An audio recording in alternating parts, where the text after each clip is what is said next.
మీరు చెప్పినటువంటి కాంటాక్ట్ లేదు.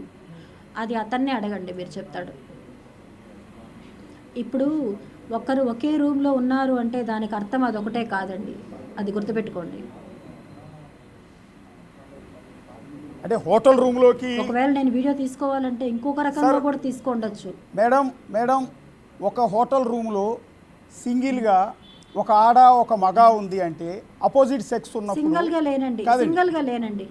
ఇక్కడ మీ పిల్లల ముందు ఐ లవ్ యూ చెప్పారా ఇంకో మగాడికి? లేదు. మేము 2 రూమ్స్‌లో ఉన్నాము.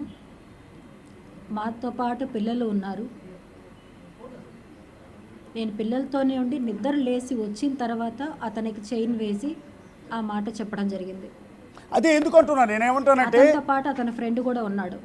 కాదండి, ఇది తప్పు కదా. మీరు ఒక బాధ్యత కలిగిన మహిళ ఒక భార్య పిల్లలున్న వ్యక్తిని ఐ లవ్ యూ అని ప్రపోజ్ చేయటం, నువ్వే నా లైఫ్ అని చెప్పటం, ఇది తప్పు కదా. మీ వైపు నుంచి కూడా తప్పు ఉంది కదా. ఇప్పుడు మీరు అడుగుతున్నది ఎలా ఉందంటే అండి, అతని మాటలకి మీరు అమ్ముడు పోయారేమో అనిపిస్తుంది నాకు ఇప్పుడు. ఎందుకంటే ఒక స్త్రీ ఏ పరిస్థితుల్లో అలా బిహేవ్ చేస్తుంది అనేది మీకు చెప్పాల్సిన అవసరం లేదు. నేను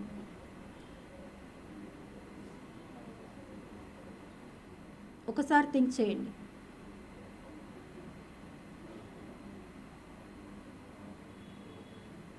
ఆడదాన్ని మగవాడు ఈజీగా మోసం చేయగలరండి. ఒకవేళ నేనే మోసం చేసి ఉంటే ఇలా వచ్చి మీడియా ముందర కూర్చొని నల్లగర్లో పరువు తీసుకోవాలని ఏ ఆడది అనుకోదు. లక్ష్మి గారి వాడు మీరు మోసం చేశారన్న విషయం ఎవ్వరు అనట్లా. ఏ ఆడది కూడా మీరన్నట్టుగానే కన్నీళ్లు పెట్టుకుని మీడియా ముందుకు వచ్చి మీరే ప్రపోజ్ చేస్తున్నారు అని చెప్పి మీరు అన్నారు కదా. ముందు ఏం జరిగిందో మీకు తెలియదు. నేను చైన్ వేసేటప్పుడు వీడియో ఆన్ చేసింది మాత్రమే మీకు తెలిసింది. అక్కడ ఆ ముందు ఏం జరిగిందో తర్వాత ఏం జరిగిందో మీకు తెలియదు అక్కడ. కానీ ఈరోజు సొసైటీ ముందు రైజ్ అవుతున్న డౌట్స్ నేను అడుగుతున్నదని, ఇది నా పర్సనల్ కాదు. మీరు సమాధానం చెప్పుకునే అవకాశం దొరికిందండి. సొసైటీ లక్ష్మి గారిని సొసైటీ వాళ్ళకి కూడా చెప్తున్నానండి నేను. ఎవరైనా సరే వాళ్ళ కుటుంబంలో వాళ్ళకి జరిగిన క్షణం తెలుస్తుంది. ఇలా ప్రతి కుటుంబంలో జరుగుతున్నాయండి. ఇది కామన్ అయిపోయింది ఇప్పుడు. కాకపోతే ఎవరు అడుగు బయట పెట్టడం లేదు. పరువు పోతుందని, నలగర్లో తక్కువ అవుతామని చెప్పి భయపడి రావట్లేదు. నేను కూడా ఇన్ని సంవత్సరాలు అలానే బాధపడ్డాను. కానీ ఇంకా నాకు తప్పని పరిస్థితుల్లో నేను అడుగు బయట వేశాను. నేను మీకు లక్ష్మి గారు మీకు ఒక క్లియర్ పిక్చర్ అంటున్నారు. కిరణ్ రాయల్ ద్వారా మీరు మోసపోయిన తర్వాత మీకు ఈ పాయింట్ అర్థమైంది. మీలాగా ఇంకొంతమంది బాధితులు అట్లా మోసపోకుండా ఉండటానికి నేను పోరాటం చేస్తున్నాను అనేది మీరు చెప్తున్న పాయింట్, అంతేనా? నేను నా తర్వాత వచ్చిన అమ్మాయి వాళ్ళ ఇంటికి కూడా వెళ్ళి చెప్పానండి. నేను మోసపోతుంది మీ అమ్మాయి, జాగ్రత్త, నేను వాళ్ళ ఇంటికే వెళ్ళి చెప్పేసి వచ్చాను. ఇక్కడ బేసిక్గా సొసైటీలో మీరు ఇందాక ఒక పాయింట్ అన్నారు, చాలా వాల్యుబుల్ పాయింట్ అండి. ఈ సందర్భంలో ఒక వాల్యుబుల్ పాయింట్ వచ్చింది కాబట్టి ఒక మాట చెప్తున్నాను. మగవాళ్ళందరూ మంచివాళ్ళు కాదు, మంచివాళ్ళందరూ మగవాళ్ళు కాదు. ఫస్ట్ ఆఫ్ ఆల్ ఒక మగాడిగా పబ్లిక్గా ఒక టీవీ ఛానల్లో యాంకర్ పొజిషన్లో కూర్చుని హోస్ట్గా కూర్చుని ఒక మాట చెప్తున్నాను. చాలామంది ఒక తిరుపతి కాదు, ఒక విజయవాడ కాదు, ఒక వైజాగ్ కాదు, ఒక నెల్లూరు కాదు, ఒక అనంతపురం కాదు, ఒక కర్నూలు కాదు, లేకపోతే ఒక వరంగల్ కాదు, ఒక నిజామాబాద్ కాదు, ప్రతి చోట ఇలాంటి కిరణ్ రాయల్స్ ఉన్నారు. వీళ్ళు చేసే పని ఏంటంటే ఉద్యోగం చేయరు, వ్యాపారం చేయరు, ప్రతిరోజు జిమ్ముకు మాత్రం వెళ్తారు, కాస్త కండలు పెంచుతారు, కాస్త అందంగా స్టైల్గా కనపడటానికి. మీలాగా ఒంటరి మహిళ ఎవరు కనపడతారా, ఎలా ట్రాప్ చేయొచ్చు, అది కూడా డబ్బులు ఉన్న అమ్మాయి. ఇందాక నేను చెప్పాను, కాఫీ హౌస్కి వెళ్తే కాఫీ బిల్లు కట్టించే అమ్మాయి కాదు, బిల్లు కట్టే అమ్మాయి కావాలి. అలాంటి వాళ్ళని ట్రాప్ చేసి బతికే వెధవలు లోకం నిండా ఉన్నారండి. అడుగడుగునో ఉన్నారు. మీ గల్లీలోనే కాదు, మీ పక్క గల్లీలోనే ఉన్నారు, దేశం అంతా ఉన్నారు. అట్లా అదే పనిలో ఉన్నారు కొంతమంది. ఆడవాళ్ళ ద్వారా సంపాదించే వాళ్ళు అడుగడుగునో ఉన్నారు. నేనేమంటానంటే ఇందాక నుంచి మిమ్మల్ని రైట్ చేస్తున్న పాయింట్ అదే. నేను మీ బాధ్యత మీరు ఎందుకు మర్చిపోయారు అని నేను మిమ్మల్ని గుర్తు చేస్తున్నా. మీరు తెలివిగా లేని వాళ్ళు కాదు, నేను మర్చిపోలేదండి. నా బాధ్యత నేను మర్చిపోలేదు. ఇక్కడ అతని చేత మోసపోయాను. ఎందుకంటే నేను అన్నీ నీకు బ్యాక్ చేస్తాను, నువ్వు ఇచ్చిన దానికన్నా రెట్టింపు నీకు నేను చేస్తాను అని చెప్పి అతని మాటలకి నేను మోసపోయాను. నేను ఇందాక మీరు ఒక ఆడియో ప్లే చేశారు నేను ప్రెస్ మీట్లో. మోసపోయిన ఒక మహిళను నేను. ఎస్, మీరు ఇప్పుడు వాళ్ళు మోసపోయారు కాబట్టే ఏ ఆడది కూడా తనకు నష్టం జరగకుండా కష్టం జరగకుండా కన్నీళ్లు పెట్టుకుని జనాల ముందుకు రాదండి. నిన్నటి వరకు లక్ష్మి అంటే ఎవరికి తెలియదు, కానీ వాళ్ళ తెలుగు రాష్ట్రాలు మొత్తం తెలుసు, తెలుగు వాళ్ళు ఎక్కడున్నారో అంతమందికి తెలుసు.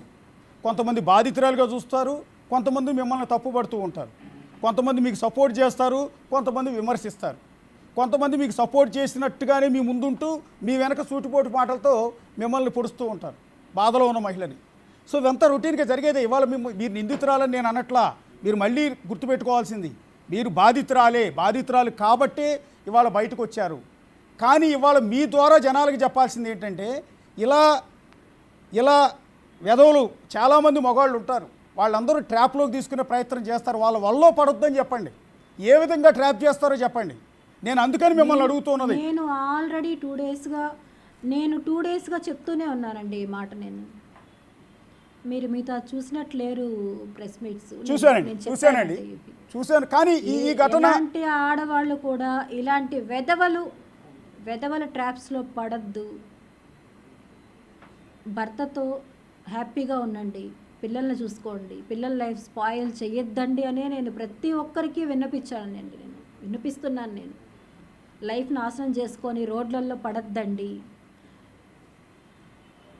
ఒక కుటుంబం కాదండి, కుటుంబాలు నాశనం అయిపోతాయి.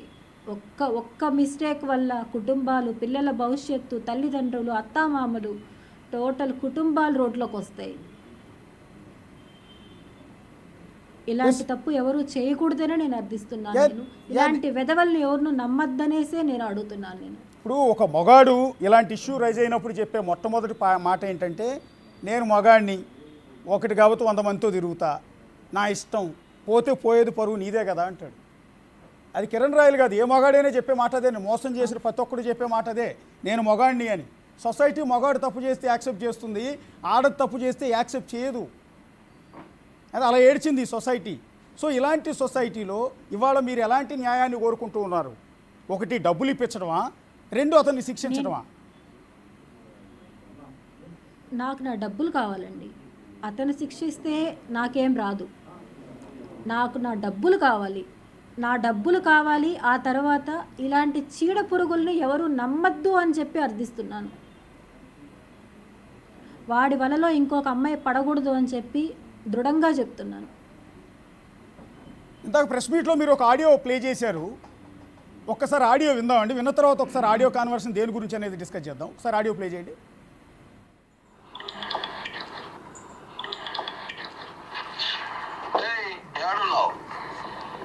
కాల్ చేస్తున్నా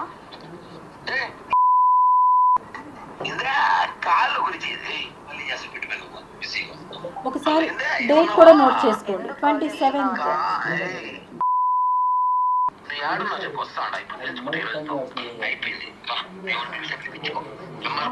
ఫోన్ చేసి రమ్మని చెప్పి వస్తున్నా. ఏదైతే పెద్ద పుక్కర్ ఏమైనా నీ కాలు నేను నాకినా, నీ కాలు నేను పట్టుకు ఏడ్రా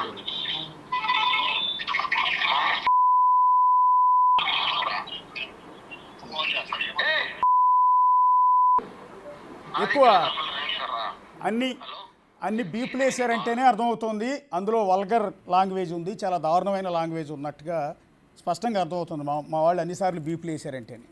ఇది ఎప్పుడండి తిట్టింది మిమ్మల్ని, ఇలా బెదిరించింది ఎప్పుడు? 2023 ఆగస్ట్ 27th. 23 అంటే ఆల్మోస్ట్ 1 సంవత్సరాల బ్యాక్. అవును. ఇప్పుడు ఏ సందర్భంలో అండి ఆయన తిట్టింది? అది వాళ్ళ మ్యారేజ్ డే అండి. మీరు ఇంతసేపు చెప్పారు కదా.